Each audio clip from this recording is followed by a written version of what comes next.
తాకట్లో ఉన్న బంగారాన్ని విడిపించి ఆ రోజున మార్కెట్ ధర కట్టి మిగిలిన డబ్బును మీకు అందిస్తుంది కొమ్మూరి గోల్డ్.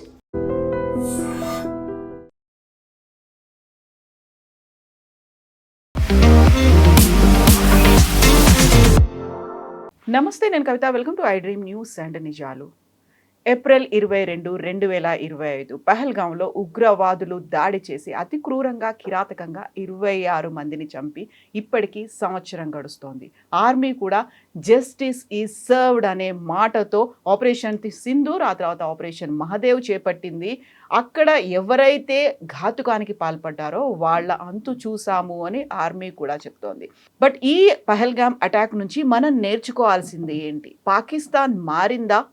ఇప్పుడు పీస్ మేకర్ అవతారం ఎత్తి ఏం చెప్పాలని పాకిస్తాన్ అనుకుంటోంది. మనతో పాటుగా ఉన్నారు సీనియర్ జర్నలిస్ట్ సురేష్ కొచ్చతిల్ గారు. సార్ నమస్తే. సో 1 year అనగానే మనకు ఆ రోజు జరిగినటువంటి అతి కిరాతకమైనటువంటి సంఘటన ప్రతి ఒక్కరికి మర్చిపోలేనటువంటిది. అందులోనూ కూడా మతం అడిగి మరీ కాల్చి చంపడం, వాళ్ళ పేర్లు అడిగి మరీ చంపడం అనేది ఇప్పటికీ అదే పాకిస్తాన్ తన బుద్ధి మార్చుకున్నట్టు కనిపించట్లేదు. మళ్ళీ 800 మంది ఎదురు చూస్తున్నారు బార్డర్ క్రాస్ చేయడానికి అన్నట్టుగా. అదే పాకిస్తాన్ మళ్ళీ పీస్ మేకర్ అవుతోంది. ఇరాన్ యుద్ధాన్ని ఆపుతాము అనే ఒక మాట చెప్తోంది. ఇది ఇంగ్లీష్లో ఒక సేయింగ్ ఉంది, leopard can never change it's spots అని. అది మీరు పెయింట్ కూడా కొట్ట చేదని చేయొచ్చు, కానీ it never change it's spots. మనం ఇది పెహల్గాం కన్నా ముందు కూడా మనం IC-814 మర్చిపోకూడదు.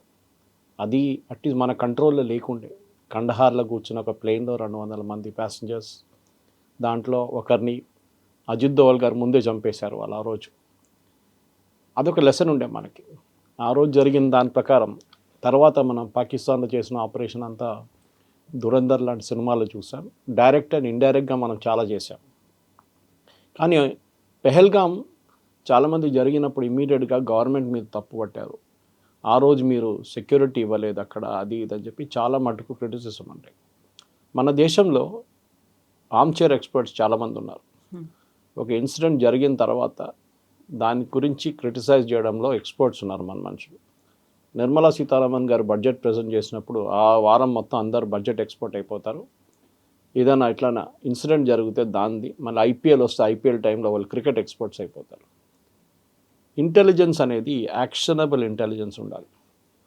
వర్షం పడుతుందా అంటే పడవచ్చు అని చెప్పేది మన మెట్రలాజికల్ డిపార్ట్మెంట్ వాళ్ళు చెప్తారు. పడితే పడుతుంది, లేకుంటే లేదు, ఒక ప్రాబబిలిటీ ఉంది అంతే. ఇంటెలిజెన్స్ కూడా అంతే. మీకు ఇంటెలిజెన్స్ చాలా సోర్సెస్ నుంచి వస్తుంది. ఒకటి హ్యూమన్ ఇంటెలిజెన్స్ అంటారు, అది ఆర్మీ లాంగ్వేజ్లో హ్యూమింట్ అంటారు, HUMNIT. హ్యూమన్ ఇంటెలిజెన్స్ ఏంటంటే బేసిక్లీ మీరు గ్రౌండ్ లెవెల్లో ఉన్న మనుషులకి ఒక గవర్నమెంట్ ఒక బడ్జెట్ కేటాయిస్తారు, ఆర్మీ కానీ పోలీస్ కానీ వాళ్ళకి. దానికి ఆడిట్ ఉండదు. అది మనం నక్సలైట్ మూమెంట్లో కూడా చూస్తాం, తెలంగాణలో కానీ ఎక్కడైనా. నక్సలైట్ వ్యతిరేకంగా ఉన్న వాళ్ళు ఇన్ఫార్మర్స్ కొంతమంది ఉంటారు, వాళ్ళకి లక్షలుగా డబ్బులు ఇస్తారు. వాళ్ళు ఇచ్చే ఇంటెలిజెన్స్ మీద ఎంత యూజ్ చేయొచ్చు ఆ ఇంటెలిజెన్స్. ఇప్పుడు ఇంటెలిజెన్స్ వచ్చినప్పుడు దాన్ని వెరిఫై చేయాల్సి వస్తుంది.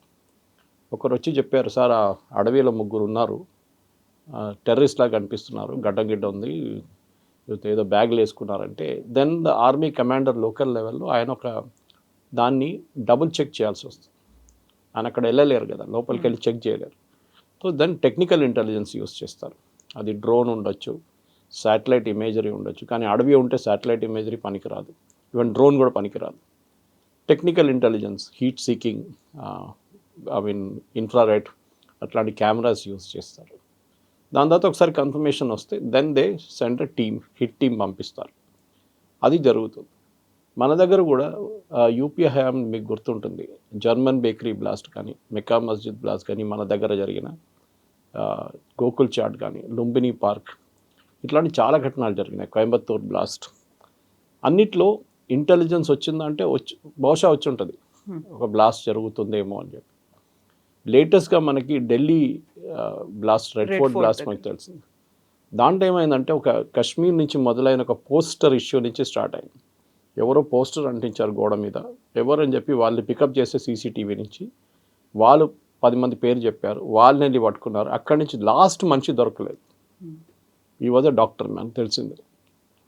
ప్యానిక్ అయ్యి ఆయన ఏం చేశారంటే ఉన్న మెటీరియల్ అంతా కార్లు వేసుకొని రెడ్ ఫోర్ట్ వైపు వెళ్ళి రెడ్ ఫోర్ట్లో పార్క్ చేసి అది రోజు సాయంత్రం తీసినప్పుడు ఆ ట్రాఫిక్ సిగ్నల్ కాడ బ్లాస్ట్ అయింది. ఇప్పుడు దాంట్లో కూడా అడగొచ్చు మీకు ఇంటెలిజెన్స్ ఏమైంది. మీరు మర్చిపోతున్నారు వాళ్ళు 9 మందిని పట్టుకున్నారు, 10వ మంది ఎస్కేప్, 10% ఎస్కేప్ అయిపోయారు అంతే. ఆ 9 మందిని కూడా పట్టుకోకపోతే వాళ్ళు 9 మంది కూడా బ్లాస్ట్ చేస్తుండే ఆ రోజు. దేవుడు డన్ ఇట్. ఆ రోజు కాకుండా నెక్స్ట్ డే చేస్తారు. సో మన దగ్గర మనం సెక్యూరిటీ ఫోర్సెస్ని ఎప్పుడు మనం అప్రిషియేట్ చేయం. మనం ఏదో యుద్ధం జరిగితే, ఉరి లాంటి అటాక్ జరిగినప్పుడు, సర్జికల్ స్ట్రైక్ చేసినప్పుడు, బాలకౌట్ చేసినప్పుడు మనం అప్రిషియేట్ చేస్తాం. మన దగ్గర ఇంకో ప్రాబ్లం ఏంటంటే మన దగ్గర ఉన్న ఆపోజిషన్ లీడర్స్ కొంతమంది మన గవర్నమెంట్ని, మన ఆర్మీని ఎప్పుడు క్రిటిసైజ్ చేస్తారు. రీసెంట్లీ మళ్ళీ బాలకోట్ గురించి రాహుల్ గాంధీ కొంచెం కామెడీ లాగా చేశాడు. బాలకోట్ గురించి ఏం జరిగింది, బాలకోట్లో ఏం చేయలేదు మనం చెప్పేసి. అంటే మీరు మన ఎయిర్ ఫోర్స్ వాళ్ళని ప్రశ్నిస్తున్నారు ఆ రోజు బాలకోట్లో ఏం జరిగింది. మనం ఇప్పుడు ఇరాన్, ఇజ్రాయెల్, అమెరికా యుద్ధం తీసుకోవచ్చు. ఇరాన్ మీద బాంబ్ చేసినప్పుడు ఇజ్రాయెల్ కానీ అమెరికా కానీ, అమెరికాలోని ఆపోజిషన్ లీడర్స్ కానీ, ఈవెన్ ఇజ్రాయెల్లోని ఆపోజిషన్ లీడర్ దాన్ని ఎప్పుడు ప్రశ్నలు అడగలేదు.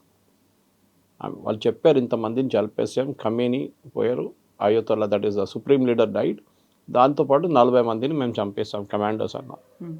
మీరు ఎవరైనా ఈ ఆపోజిషన్ లీడర్స్ మీరు వాళ్ళు డెఫినెట్గా అడుగుతారు ఎందుకు చేశారు, ఏం చేశారని చెప్పి వాళ్ళ వైపు నుంచి అడగొచ్చు. But they never asked. ఇజ్రాయెల్లో ఆపోజిషన్ లీడర్ ఎప్పుడు క్యాబినెట్లో కూర్చుంటారు, that is called war cabinet. వాళ్ళ దగ్గర యుద్ధం జరుగుతున్న టైంలో వాళ్ళ opposition leader is part of the cabinet. అంటే అంత కాన్ఫిడెన్షియల్ ఇన్ఫర్మేషన్ ఆయన క్యాబినెట్లో కూర్చున్నప్పుడు డిస్కషన్లో వస్తుంది. కానీ మన దగ్గర రాహుల్ గాంధీని కూర్చోబెడితే ఆయన బయటికి వెళ్ళి ప్రెస్ కాన్ఫరెన్స్ అదే మాట అంటారు. సో ఇంటెలిజెన్స్ అనేది ఒక డబుల్ ఎడ్జ్ సోర్డ్ లాగా యూజ్ చేసుకోవాలి మనం. మనకి 26/11 జరిగినప్పుడు ఆర్వీఎస్ మణి గారిని నేను ఇంటర్వ్యూ కూడా చేశాను చాలాసార్లు. ఆయన రాసిన పుస్తకం కూడా ఉంది, మిత్ ఆఫ్ హిందూ టెర్రర్ అని. దాంట్లో మనకు చాలా క్లియర్గా ఆ రోజు కరాచీ పోర్ట్ నుంచి ఒక బోట్ బయటికి వచ్చిందని పి చిదంబరం గారు పార్లమెంట్లో ఆ రోజు డిసెంబర్లో ఒక స్టేట్మెంట్ ఇచ్చారు, official statement. Next question was, సరే బోట్ కనిపించింది మీరు ఏం చేశారు? కోస్ట్ గార్డ్ని చెప్పాం అండ్ ఇండియన్ నేవీని అలర్ట్ చేశాం. వాళ్ళు ఆ బోట్ని ట్రేస్ చేశారా? ఎస్. దాని తర్వాత ఏమైంది? ఆ బోట్ని వెళ్ళనిచ్చాం మేము. ఇది మనం బేసిక్. ఒక వాచ్మెన్ కూడా ఒక బిల్డింగ్లో ఎవడో సస్పీషియస్ క్యారెక్టర్ బయట తిరుగుతుంటే ఆయన ఓనియరు, ఆయన వెంటబడతారు, ఏం చేస్తాడు, ఎక్కడి దాకా వెళ్తున్నాడు చూడడానికి. ఈ కేసులో 26/11లో డెలిబరేట్లీ మనం ఆ బోట్ని వెళ్ళనిచ్చాం. తర్వాత మనకు తెలిసింది గుజరాత్ వైపు వచ్చి వాళ్ళు ఇంకొక బోట్ని హైజాక్ చేసి అక్కడి నుంచి వాళ్ళు ముంబై వైపు వచ్చారు. చాలా ల్యాప్సెస్ జరిగింది దాంట్లో. Security forces have to be lucky all the time, terrorist has B lucky only once అంటాం. అది చాలాసార్లు అట్లా జరిగింది. మనకు తెలియదు. అజిత్ దోవల్ గారు వాళ్ళ టీం, రా కానివ్వండి, మిలిటరీ ఇంటెలిజెన్స్ కానివ్వండి, ఈవెన్ స్టేట్ ఇంటెలిజెన్స్ కానివ్వండి, వాళ్ళు సక్సెస్ఫుల్గా ఆపిన టెర్రరిస్ట్ అటాక్ చాలా ఉంటుంది, కానీ వాళ్ళు దాని గురించి మాట్లాడరు. అది చాలా మటుకు మనం చూసాం. స్టేట్లో కూడా టెర్రరిస్ట్ అటాక్ ఆపారు, కానీ దాని గురించి ఒక చిన్న హింట్ ఇస్తారు, కానీ ఎగ్జాక్ట్లీ ఏం జరిగిందని ఆ రోజు వాళ్ళు మాట్లాడరు. 26/11 జర్మన్ బేకరీ, సంఝోతా ఎక్స్ప్రెస్, ఇదన్నీ జరిగినప్పుడు కూడా మనం చూసాం చాలా మటుకు గవర్నమెంట్ ఆఫ్ ఇండియా వైపు నుంచి ల్యాప్సెస్ ఉండే ఆ టైంలో. దాని తర్వాత ఆ ల్యాప్సెస్ని మనం సరిదిద్దుకున్నాం చాలా మటుకు. ఒకటి ఫర్ ఎగ్జాంపుల్, ఆ రోజు 26/11 జరిగినప్పుడు ఎన్ఎస్జీని, నేషనల్ సెక్యూరిటీ గార్డ్, అంటే బ్లాక్ క్యాట్ కమాండోస్ మన దగ్గర, వాళ్ళకు ఒక్కటే యూనిట్ ఉండే ఆ టైంలో మానేసార్లో. It is in Haryana, Delhi దగ్గరే. వాళ్ళకి ఢిల్లీ టెక్నికల్ ఏరియా పాలెంకి రావడానికి వాళ్ళకు ఈవినింగ్ ట్రాఫిక్లో గంట సేపు పట్టింది ఆ రోజు. వచ్చిన తర్వాత కూడా వాళ్ళని ఆపెట్టారు సార్, అది ఇంకో స్టోరీ, శివరాజ్ పాటిల్ స్టోరీ ఉంది. కానీ అప్పుడు వాళ్ళకి అర్థమైంది ఏంటంటే ఈ 1 hour ప్లస్ బాంబేకి ట్రావెల్ చేయడానికి ఇంకో 2 hours పట్టింది వాళ్ళకి. ఫైనల్ అక్కడ చేరుకున్నప్పుడు 4 గంటలకు చేరుకున్నారు సాయంత్రం పొద్దున. అప్పుడు దాకా ఆల్మోస్ట్ 150 మందిని చంపేశారు టెర్రరిస్ట్. ఆ రోజు ఒక డిసిషన్ ఏం తీసుకున్నారంటే వీళ్ళ హబ్స్ ప్రతి మేజర్ సిటీలో పెట్టారు. ఎందుకంటే నేషనల్ సెక్యూరిటీ గార్డ్ అనగానే వాళ్ళకి టాక్టికల్ ప్లానింగ్ ఉంటుంది. వాళ్ళు ఫర్ ఎగ్జాంపుల్ బిల్డింగ్ లోపల దూరినప్పుడు ఎట్లా హ్యాండిల్ చేయాలి టెర్రరిస్ట్ అని ట్రైనింగ్ వాళ్ళకు ఉంటుంది. అది మన వైపు నుంచి నేషనల్ సెక్యూరిటీ గార్డ్ కానివ్వండి, మార్కోస్ అని చెప్పి ఆ రోజు ఇండియన్ నేవీది ఒక కమాండో యూనిట్, వాళ్ళు కూడా ఇన్వాల్వ్ అయినారు బాంబేలో ఆ రోజు. So national security gourd unit ప్రతి స్టేట్లో ఇప్పుడు ఉంది. ఇప్పుడు ఆల్ మేజర్ మెట్రోస్, హైదరాబాద్ కానివ్వండి, చెన్నై కానివ్వండి, ముంబై. సో మీ రెస్పాన్స్ టైం తగ్గిపోతుంది.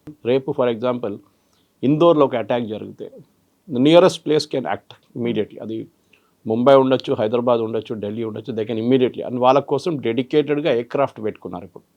అది బిఎస్ఎఫ్ వాళ్ళ ఎయిర్క్రాఫ్ట్ ఉండొచ్చు, హెలికాప్టర్స్ ఉండొచ్చు, అన్నీ ఆ రోజు మీకు గుర్తుంటుంది వీళ్ళు ముంబైలో దిగిన తర్వాత వాళ్ళకి బాంబే ట్రాన్స్పోర్ట్ కార్పొరేషన్ బస్సు ఇచ్చారు వాళ్ళకి వెళ్ళడానికి. ఆలోచించండి, that they have to reach Taj ఒక ఎంత ఫాస్ట్గా అక్కడ చేరుకుంటే అంత మంచిది అనుకుంటే వాళ్ళకి ఆల్మోస్ట్ గంట సేపు అక్కడ పట్టింది, ముంబై ట్రాఫిక్లోనే పట్టింది. సో చాలా లెసన్స్ నేర్చుకున్నాం ఆ రోజు మనం. అదే టైంలో పెహల్గామ్లో ఆ రోజు జరిగిన హత్య కూడా చాలా మటుకు ఒక పాకిస్తాన్ ప్లాన్డ్ టెర్రరిస్ట్ అటాక్, చాలా క్లియర్గా తెలుసు. ఎందుకంటే దాని తర్వాత మీరు చెప్పారు చూడండి, operation Mahadev was the continuation of that. దీని నుంచి చాలామంది ఎస్కేప్ అయ్యి ఆపరేషన్ మహాదేవ్ లేరు. నిన్నటి టైమ్స్ ఆఫ్ ఇండియా అని ఇవాళ టైమ్స్ ఆఫ్ ఇండియా నాకు చాలా మటుకు ఇండియన్ న్యూస్ పేపర్స్లో వచ్చారు. అక్కడున్న 3 లోకల్స్ వీళ్ళని హెల్ప్ చేశారు, వీళ్ళని అక్కడ హౌసింగ్ ఇచ్చారు, వాళ్ళకి ఫుడ్ ఇచ్చిన తర్వాతనే ఈ షెల్టర్ ఇచ్చారు వాళ్ళకి. సో అదొక మనకి పెద్ద ఒక లెసన్. అంటే మన దగ్గర డబ్బుల కోసం అమ్ముడుపోయే చాలామంది ఉన్నారు అని క్లియర్గా తెలిసిపోతుంది. అది ఎప్పుడు అంతే, టెర్రరిస్ట్ బయట నుంచి వచ్చే టెర్రరిస్ట్కి లోకల్ సపోర్ట్ లేకుండా ఏం చేయలేరు. ఆ రోజు ముంబైలో 26/11లో కోలివాడలో దిగిన ఈ 10 పాకిస్తాన్ టెర్రరిస్ట్ని ట్యాక్సీ రెడీగా పెట్టుకున్నారు ఎవరు, 6 ట్యాక్సీలు రెడీగా ఉండే. అప్పుడు ఊబర్ లేదు, ఓలా లేదు, ఏం లేదు ఆ టైంలో. ఎవరు ముంబై తాజ్ బయట ఒక టీ షాప్ ఉండే, చిన్నది టీ అంటే స్నాక్స్ అని సర్వ్ చేసేది, చిన్న బండి. ఆ రోజు అటాక్ జరిగిన తర్వాత ఆ రోజు నుంచి ఆ బండి లేదు, ఆయన మనిషి కూడా కనిపించట్లేదు. సో చాలా ఉండే. తాజ్ లోపలికి ఆర్మ్స్ తీసుకెళ్ళారు, ఆయుధాలు ముందే పెట్టుకున్నారు, ఎవరు తీసుకెళ్లారు. సో కవిత గారు ఇది అంతా ఎందుకు చెప్తున్నానంటే, ప్రతి టెర్రరిస్ట్ అటాక్ నుంచి ఒక లెసన్ నేర్చుకుంటాం మనం. We have to learn from Israel. ఇజ్రాయెల్లో 80s, 90s అండ్ ఈవెన్ 2000లో కూడా చాలా మటుకు సూసైడ్ బాంబింగ్స్ జరిగేది. అంటే వాళ్ళ బస్ స్టాండ్ దగ్గర, వాళ్ళ ఆర్మీ వాళ్ళ చెక్ పోస్ట్ దగ్గర ఈ ప్యాలెస్టీనియన్ టెర్రరిస్ట్ ఏం చేస్తారంటే ఒక కార్ కానివ్వండి, ఒక బస్లో ఎక్స్ప్లోజివ్ ఫిలప్ చేసి వెళ్ళి కొట్టేస్తారు, 10-15 మంది చనిపోతారు. సో ఇజ్రాయెల్ నేర్చుకున్నారు దీన్ని నుంచి ఏం చేయాలనేది. ఫస్ట్ దే ఎన్ష్యూర్డ్ దట్ ఈ సెక్యూరిటీ ఫోర్సెస్ ప్రతి చోట ఉండాలి అనేది. అది మనకు పాసిబిలిటీ లేదు. అది మన భారతదేశంలో మీరు ఫర్ హైదరాబాద్ లాంటి సిటీలో మీరు ఎక్కడెక్కడ పెడతారు సెక్యూరిటీ ఫోర్సెస్ని, మీకు ఒక లిమిట్ ఉంటుంది. అది ప్రాబ్లం అనమాట. అట్లాంటి పరిస్థితుల్లో you have to depend on intelligence. Okay, ఇప్పుడు మీరు హేమంత్ కర్కరే కేసు చూసుంటారు, దానికన్నా లెఫ్టినెంట్ పురోహిత్ కేసు చూసుంటారు. హేమంత్ కర్కరే ఇప్పుడు ఆయన చనిపోయారు, ఆయన గురించి మాట్లాడడం బాగుండదు, కానీ he was one of the persons who tortured colonel Purohit. ఇప్పుడు కర్నల్ పురోహిత్కి ప్రమోషన్ వచ్చింది, he has become a brigadier now. ఇంకా 2 సంవత్సరాల సర్వీస్ కూడా పొడిగించారు ఆయన. మిలిటరీ ఇంటెలిజెన్సే మన దగ్గర ఉన్న ప్రేక్షకులు చాలామందికి తెలియదు. వాళ్ళ పని ఏంటంటే స్టేట్ ఇంటెలిజెన్స్ ఉంటుంది, సెంట్రల్ ఇంటెలిజెన్స్ ఉంటుంది, రా ఉంటుంది. రా బేసిక్లీ బయట ఉన్న యాక్టివిటీస్ని కంట్రోల్ చేస్తారు. భారతదేశం బయట ఉన్నది. విత్ ఇన్ కంట్రీ మీ దగ్గర ఐబీ ఉంటుంది ఢిల్లీలో, అది కాకుండా స్టేట్ యూనిట్స్ ఉంటుంది. మిలిటరీ వాళ్ళకి వాళ్ళ ఇంటెలిజెన్స్ ఉంటుంది. ఓకే, మిలిటరీ ఇంటెలిజెన్స్ ఏం చేస్తారంటే ఎంఐ అంటారు, వాళ్ళు టెర్రరిస్ట్ ఫోర్సెస్లో జాయిన్ అయిపోతారు. మీరు కొన్ని కేసెస్ వినుంటారు, కాశ్మీర్లో అంతా he became kind of a person who గడ్డం పెంచుకొని వాళ్ళతో మిక్స్ అయిపోతారు. కర్నల్ పురోహిత్ చేసింది అదే. అభినవ్ భారత్ అని చెప్పి which has connections earlier to Savarkar and దానికన్నా ముందు మిగతా చాలామంది సెటప్ చేసిన ఒక హిందూ గ్రూప్ ఉండే, వాళ్ళ దాంట్లో దూరిపోయారు. అది వాళ్ళ పని. And he was reporting to his senior. ఆయన సీనియర్కి ఆయన కన్సిస్టెంట్గా రిపోర్ట్ ఇస్తున్నాడు, నేను ఇది చేస్తున్నాను అని చెప్పేసి. కానీ అప్పుడు కూడా ఆయన పికప్ చేసుకున్నారు. హేమంత్ కర్కరే వీళ్ళందరూ కలిసి టార్చర్ చేశారు ఆయన్ని చాలా మటుకు. 7-9 సంవత్సరాల తర్వాత the court acquitted him saying ఆయన ఎవిడెన్స్ ఏం లేదు ఆయన వ్యతిరేకంగా. సో ప్రతిదానికి మన దగ్గర ఒక స్టోరీ ఉంది. మనకి ప్రాబ్లం ఏంటంటే మన దేశంలో ఆ రోజు అక్కడ బైసారాన్లో జరిగిన హత్యలో పెహల్గామ్లో ఆ టూరిస్ట్ ఏరియా ఓపెన్ లేదు ఆ రోజు.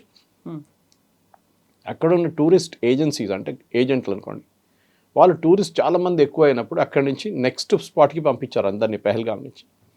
ఇది సెక్యూరిటీ ఫోర్సెస్ని ఇన్ఫార్మ్ చేయలేదు. కానీ మనం ఒక మాట అర్థం చేసుకోవాలి, ఇది పాకిస్తాన్ టెర్రరిస్ట్కి ఎట్లా తెలిసిందండి దట్ వీళ్ళందరూ బైసరాన్లో ఉంటారు ఆ టైంలో అని చెప్పేసి.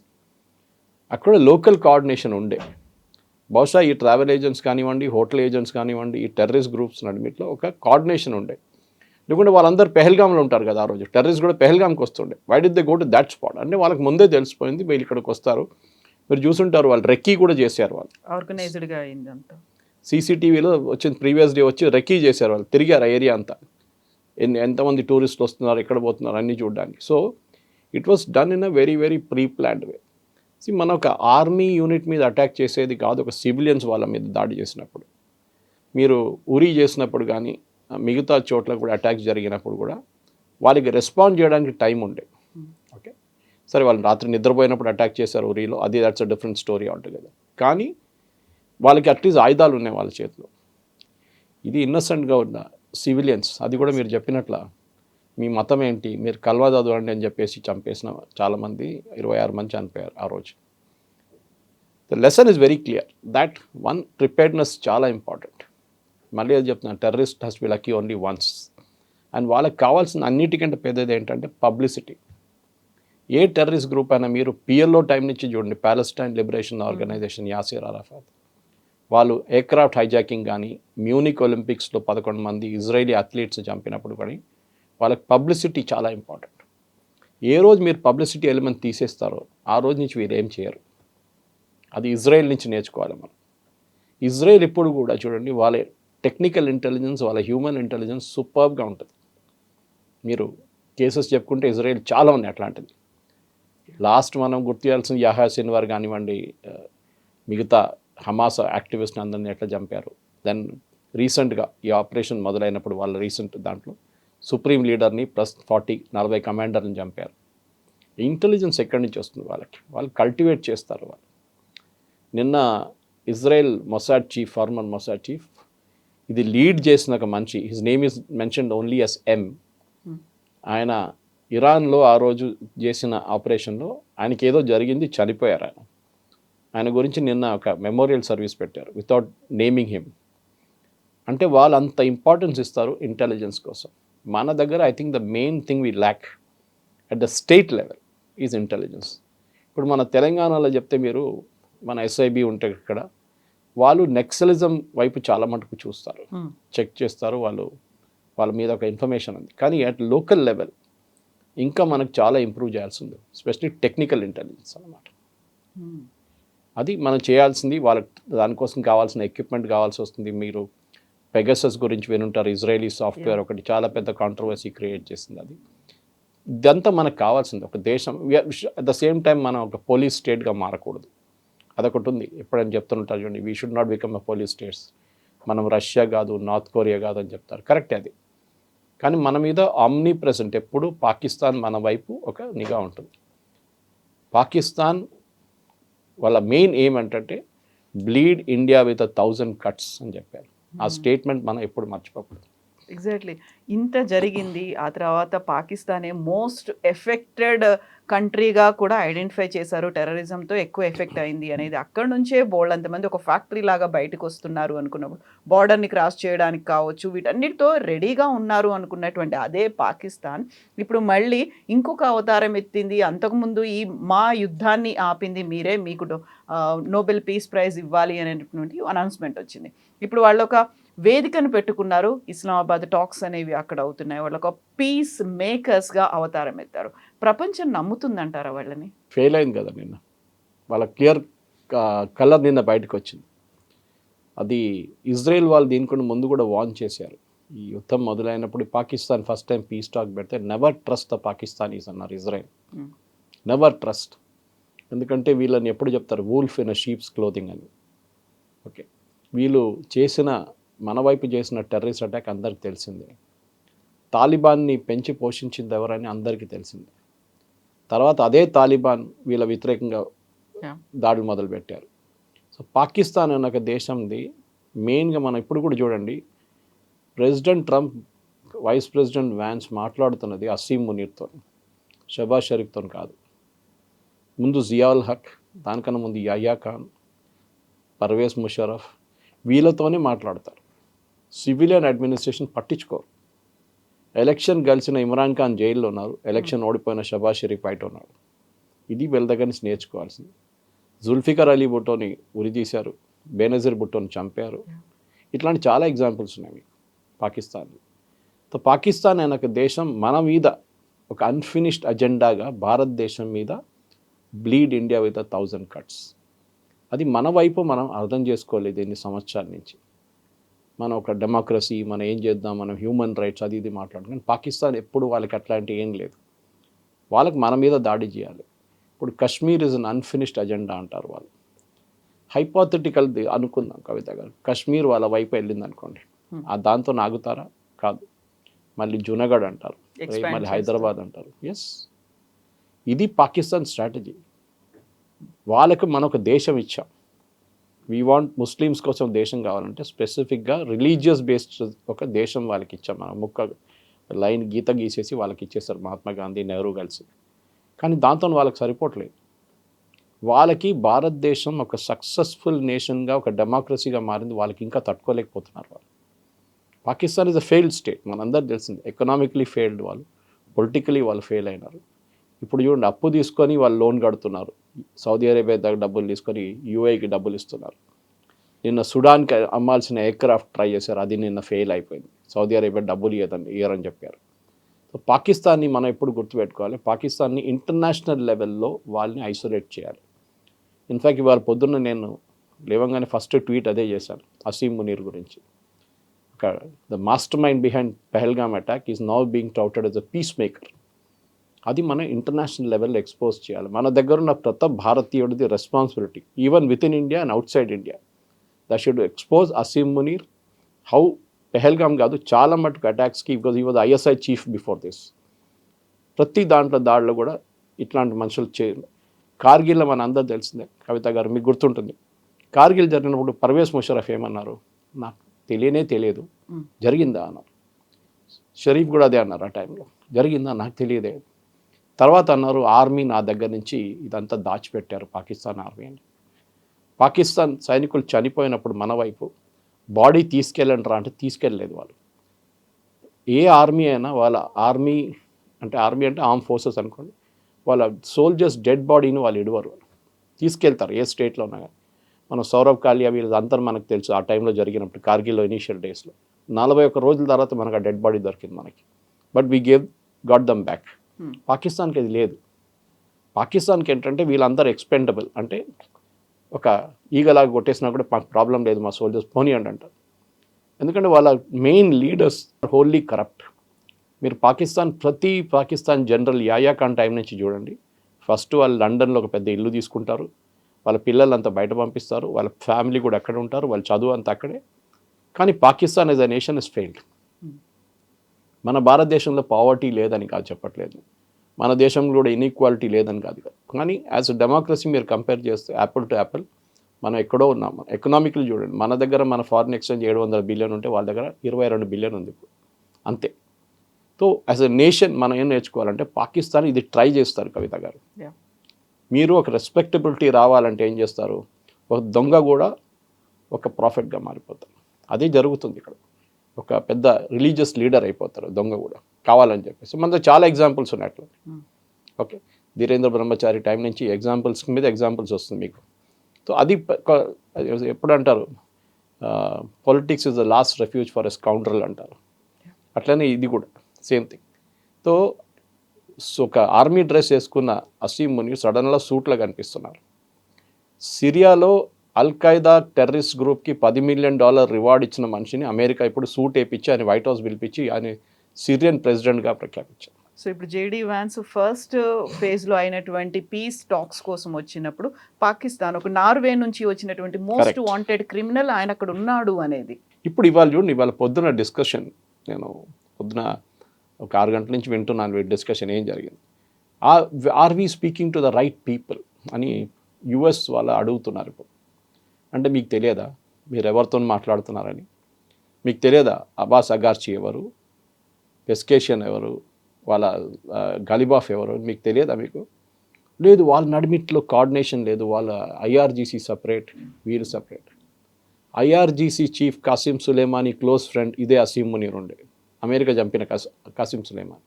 అప్పుడు మీకు తెలియదా who is this character Asim Munir అని? అసీం మునీర్ని వాడుకుంటున్నారు ఇరాన్, అది మర్చిపోతున్నారు పాకిస్తాన్. ఇదే Asim Munir rare earths deal కోసం యుఎస్ ప్రెసిడెంట్కి మొత్తం వాళ్ళ ఏరియా అంతా అప్పగించేశారు. దానికోసం is very close to him. అమెరికాకు ఒక కాన్సెప్ట్ ఉంది కవిత గారు, వాళ్ళు ఒక మనిషిని వాడుకొని కరివేపాకులాగా పక్కన పడేస్తారు. చాలా ఎగ్జాంపుల్స్ ఉన్నాయి అట్లా. మీ తాలిబాన్ చూడండి. ఫస్ట్ ఆఫ్ ఆల్ ఒక టైంలో తాలిబాన్ని రష్యాని ఎక్కడి నుంచి ఓడించడానికి వాళ్ళు తీసుకున్నారు. దాని తర్వాత తాలిబాన్ వాళ్ళ వ్యతిరేకంగా వచ్చేసారు. అప్పుడు అల్ఖైదా వచ్చారు. అల్ఖైదాని కొట్టడానికి తాలిబాన్ వాడుకున్నారు. తర్వాత తాలిబాన్ వచ్చి మళ్ళీ వీళ్ళ మీద కొట్టారు, వీళ్ళందరూ పారిపోయారు పాకిస్తాన్ నుంచి, అంటే ఆఫ్ఘనిస్తాన్ నుంచి. ఇది వీళ్ళ అమెరికాది కన్సిస్టెంట్ పాలసీ. ప్రతి దేశంలో వాళ్ళు వెళ్తే దే విల్ యూస్ ఆ లీడర్ని యూస్ చేస్తారు, దాని తర్వాత వాళ్ళని పక్కన పడేసి వెళ్ళిపోతారు. అది మనకు జియావుల్ హక్ తీసుకోండి, క్లాసిక్ ఎగ్జాంపుల్ జియావుల్ హక్. జియావుల్ హక్ని ఎంత బాగా వాడుకున్నారు ఆఫ్ఘనిస్తాన్ దాంట్ క్రైసిస్ టైంలో. అమెరికా డబ్బులు అయితే విపరీతంగా ఇచ్చారు వాళ్ళకి, బిలియన్స్లో ఖర్చు పెట్టారు. లాస్ట్ ఏం జరిగింది, when Zia ul Haq started threatening America, వాళ్ళని థ్రెటన్ చేయడానికి మొదలుపెట్టినప్పుడు ఏం చేశారు, ఆయన ఒక రోజు పెషావర్ నుంచి వస్తున్నప్పుడు అక్కడ మ్యాంగోస్ ఏరియా అది, ఆ మ్యాంగో దాంట్లో ఒక పెద్ద క్రేట్లో బాంబులు పెట్టి ఆ ఎయిర్క్రాఫ్ట్ని పేల్చేశారు in the air. Zia-ul Haq దాంట్లో చనిపోయారు. లెసన్ అది, that they will do this. కానీ ఇప్పుడున్న జంట చూడండి, నిన్న రాత్రి మొన్న పొద్దున ప్రెసిడెంట్ ట్రంప్ ఆయన రెగ్యులర్ ట్రూత్ సోషల్లో కొడుతూనే ఉంటారు గంటకి ఒకటి. Now time has come for Asim Munir to deliver. అంటే ఒక థ్రెట్ లాగా, ఇన్ని రోజులు నీతో మేము ట్రస్ట్ చేసాము, ఇప్పుడు ఇరాన్ వాళ్ళని కూర్చోబెట్టి చేసి చూపించండి, చేయకపోతే అంతే సంగతి నీది కూడా. సో అమెరికా అంతే చాలా clear, my good friend Asim Munir అని అన్నీ చెప్తారు ఆయన. ఈవెన్ మోదీ గారి గురించి చెప్తారు కదా, is my very good friend. America they are very transactional people, especially Trump. ఆయన ఒక రియల్ ఎస్టేట్ అని చూడండి, ఎప్పుడు అగ్రిమెంట్ అని చెప్పారు, we will sign this agreement అని ఎప్పుడు we have do this deal అంటారు. That's a typical business language. ఈ డీల్ సైన్ చేయబోతున్నాయి, బిల్డింగ్ కట్టడానికి ఉన్న డీల్, ఈ ల్యాండ్ డీల్ మనం సైన్ చేయబోతున్నాం, అదే వాళ్ళ లాజిక్ ఉందన్నమాట. సో మనం పాకిస్తాన్ వైపు నుంచి ఎప్పుడు ఇంగ్లీష్లో అంటారు, we should never let our guard down. Pakistan మారరు, నో మ్యాటర్ వాట్. మన దగ్గర అమన్ కి ఆశా, మన దగ్గర చాలామంది జర్నలిస్ట్, నాకు ఇప్పుడు కూడా గుర్తుంది, పాకిస్తాన్ తీసుకెళ్ళి వాళ్ళని మొత్తం ఒక వారం 10 రోజులు తిప్పి అక్కడ వాళ్ళకి బిర్యానీ తినిపించి వాళ్ళకి పాకిస్తానీ గిఫ్ట్స్ ఇచ్చి పంపించిన చాలామంది జర్నలిస్ట్ మన దగ్గర ఉన్నారు. ఇప్పుడు కూడా ప్రో పాకిస్తాన్ ఆర్టికల్స్ రాస్తారు వాళ్ళు. అమన్ కి ఆశా, పాకిస్తాన్లో ఉన్న ప్రజలంతా మనలాగానే పాకిస్తాన్ ఆర్మీ ఇట్లా ఉన్నారు, మనం ఏం చేయాలని చెప్తారు. నో సారీ, మీరు హమాస్ అండ్ గాజాలో ఉన్న సివిలియన్స్ లాగానే ఇది కూడా. ఆ రోజు ఇజ్రాయెల్ మీద దాడి చేసినప్పుడు October, it was civilians of Gaza, వాళ్ళు తోడు వెళ్ళారు, హమాస్ తోడు, వాళ్ళు కూడా చంపారు చాలామంది, కిడ్నాప్ చేసి తీసుకొచ్చారు. సో మీరు సివిలియన్స్ని మీరు సపరేట్ చేయకండి Pakistan, they are as much. ఎందుకంటే వాళ్ళు పుట్టింది ఒక రిలీజియస్ బేస్డ్ నేషన్గా, వాళ్ళకి రిలీజన్ ఇస్ మోస్ట్ ఇంపార్టెంట్. అది religion is the opium for the masses అంటారు. ఇప్పుడు వాళ్ళని అందుకోసం చేశారనమాట. అప్పుడు వాళ్ళు భారతదేశాన్ని ఎప్పుడు చూడండి, ఇప్పుడు కూడా మీరు కాఫిర్లు, స్టోన్ వర్షిపర్స్, చెట్టును పూజిస్తారు, రాయిని పూజిస్తారు, వాళ్ళు ఎప్పుడు చెప్తుంటారు. మీరు సోషల్ మీడియా చూసుకుని వాళ్ళ పొలిటికల్ కమెంటరీ చూడండి Pakistan, from Dawn newspaper to మిగతా ఛానల్స్ కూడా అన్నీ భారత వ్యతిరేకంగానే మాట్లాడతారు వాళ్ళు. కానీ మన దగ్గర కొంతమంది ఛానల్స్ ఉన్నారు, వాళ్ళు కావాలని చెప్పి పొద్దున్న లేసి పాకిస్తాన్ భజన కూడా చేస్తారు. ఇప్పుడు పహల్గామ్ అటాక్ అప్పుడే సరికొత్త ఉగ్రవాద సంస్థ ద రెసిస్టెంట్ ఫ్రంట్ అనేది కూడా వచ్చింది అనేది తెలిసింది. ఆ టైంలోనే మనం జీరో టాలరెన్స్ అని పార్లమెంటేరియన్ని డిఫరెంట్ కంట్రీస్కి పంపించాము. ఇవన్నీ చేసిన తర్వాత అక్కడికి ఆగిపోయిందా, ఆ తర్వాత అది కంటిన్యూ అవుతుందా, ఏం జరుగుతుంది? రెసిస్టెంట్ ఫ్రంట్ అయితే అప్పుడు అనౌన్స్ చేసింది, ఒక డెసిగ్నేటెడ్ స్టేట్ అనేది ఇచ్చింది అమెరికా, ఒక ఉగ్రవాద సంస్థగా గుర్తింపు ఉంది అనేది, దాని మీద బ్యాన్ చేస్తున్నామని. అది మాత్రం సరిపోదు కదా, అంతకు మించి యాక్షన్ అనేది చూపించాలి. ఎగ్జిక్యూషన్ ఎలా ఉంది అనేది ఉంటుంది. ఆపరేషన్ సింధూర్ దాని రైట్ ఆన్సర్. మనం ఆ రోజు 2 వైపుల నుంచి కొట్టాం. ఫస్ట్ పాకిస్తానీ టెర్రరిస్ట్ గ్రూప్స్ని కొట్టాం. అది మసూద్ అజర్ వాళ్ళ ఫ్యామిలీ ఉండొచ్చు, అక్కడ ఉన్న టెర్రరిస్ట్ గ్రూప్ లష్కర్ ఏ తైబా ఉండొచ్చు, మిగతా వాళ్ళ మీద కొట్టాం. ఈ రెసిస్టెన్స్ ఫ్రంట్ మిగతా పేర్లని కవిత గారు ఆ టైంకి వాడుకోవడానికి యూజ్ చేస్తారు వాళ్ళు. మీరు మూమెంట్ లష్కర్ ఏ తైబా చేస్తే కూడా లష్కర్ ఏ తైబా రెస్పాన్సిబిలిటీ తీసుకోరు. ఇట్లాంటి ఒక కొత్త పేరు పెట్టి లెటర్ తయారు చేసి ఒక ప్రెస్ నోట్ ఇష్యూ చేస్తారు, మేమే చేశామని చెప్పి. మీకు గుర్తుంటుంది, రెసిస్టెన్స్ ఫ్రంట్ అనేది 2 రోజుల తర్వాత వాళ్ళు విత్డ్రా చేసుకున్నారు వాళ్ళ వెబ్సైట్ నుంచి.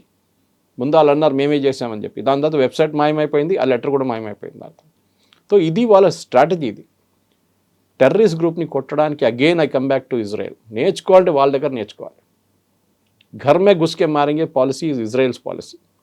అది లెబనాన్ ఉండొచ్చు, మీరు ఇరాన్ ఉండొచ్చు, హూతీలు ఉండొచ్చు, హమాస్ ఉండొచ్చు, హెజ్బుల్లా ఉండొచ్చు, ప్రతి చోట వాళ్ళు వెళ్ళి కొడతారు. వాళ్ళు అంటారు మా ప్రజలు వాళ్ళ జీవితం కాపాడుకోవాల్సింది మా రెస్పాన్సిబిలిటీ.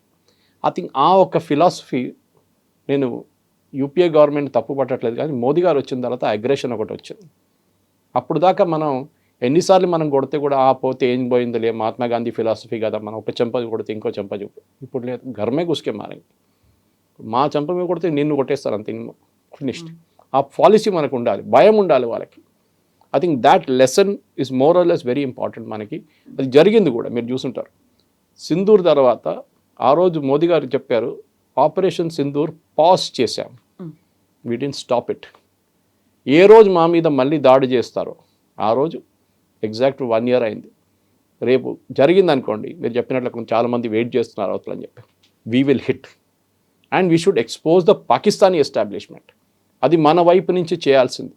దాన్ని ఇజ్రాయెల్ హెల్ప్ వాడుకోవాలన్నా, లేకుంటే మిగతా దేశాల హెల్ప్ వాడుకోవాలన్నా మనం చేయాల్సింది. కానీ అసీం మునీర్ కానీ ఈ షబాజ్ షరీఫ్ అయితే useless fellow, he's absolutely nobody. ఈ పాకిస్తానీ ఆర్మీ ఎస్టాబ్లిష్మెంట్ని మనం ఎక్స్పోజ్ చేయాలి. ఎందుకంటే వాళ్ళకు ఒక భయం ఉండాలి, దట్ రేపు వాళ్ళని కూడా మనం కొడతామని చెప్పేసి. ఆ భయం ఉంటేనే మంచిది. హిందీలో అంటారు డర్ అచ్చా హై. అది. Thank you so much. Thank you very much.